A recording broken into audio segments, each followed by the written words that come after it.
Pandemi yang terjadi saat ini memukul telak banyak industri dan pelaku bisnis di dunia, tak terkecuali Indonesia.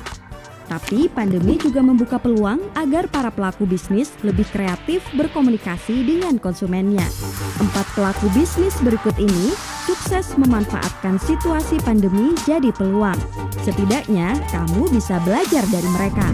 Yang pertama, 4Days.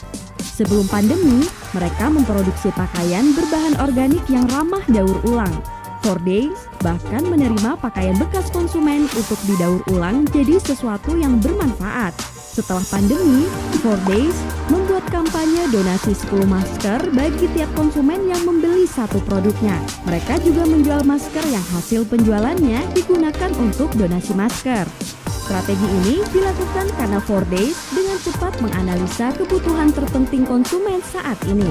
Yang kedua, Bride.com. Bisnis pernikahan termasuk salah satu bisnis yang paling terdampak pandemi. Bride.com justru memanfaatkannya dengan menerbitkan cerita dari vendor dan konsumen yang batal melakukan pernikahan karena pandemi.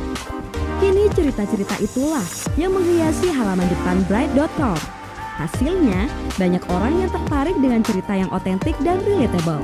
Bride.com mungkin akan dijauhi pengiklan jika kontennya menyulitkan bisnis pernikahan. Tapi setidaknya mereka akan punya kedekatan lebih kuat dengan pembaca yang berpotensi jadi calon konsumen di masa mendatang. Yang ketiga, Peloton. Awalnya mereka fokus menjual alat kebugaran beserta kelas kebugaran virtual dengan beragam paket yang disesuaikan kebutuhan konsumen. Setelah pandemi, Peloton justru memperpanjang kelas kebugaran virtual gratisnya hingga 3 bulan.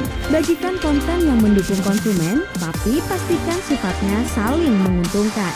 Konsumen mungkin senang dengan kelas kebugaran virtual gratis, tapi setidaknya Peloton mengantongi email mereka yang berpotensi jadi pelanggan di masa mendatang.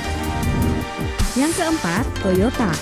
Sebagai salah satu perusahaan besar, tentunya berat jika melakukan kampanye pemasaran di tengah pandemi ini. Tapi Toyota tetap melakukan pemasaran dengan cara membuat kampanye digital yang proses keseluruhannya hanya dilakukan via aplikasi Zoom di ruang keluarga si model iklan. Jika perusahaan sebesar Toyota bisa tetap membuat iklan dengan apa yang dimiliki, berarti kamu pun bisa. Ingat, masa-masa yang buruk seperti sekarang jangan dijadikan alasan untuk melakukan pemasaran yang buruk juga.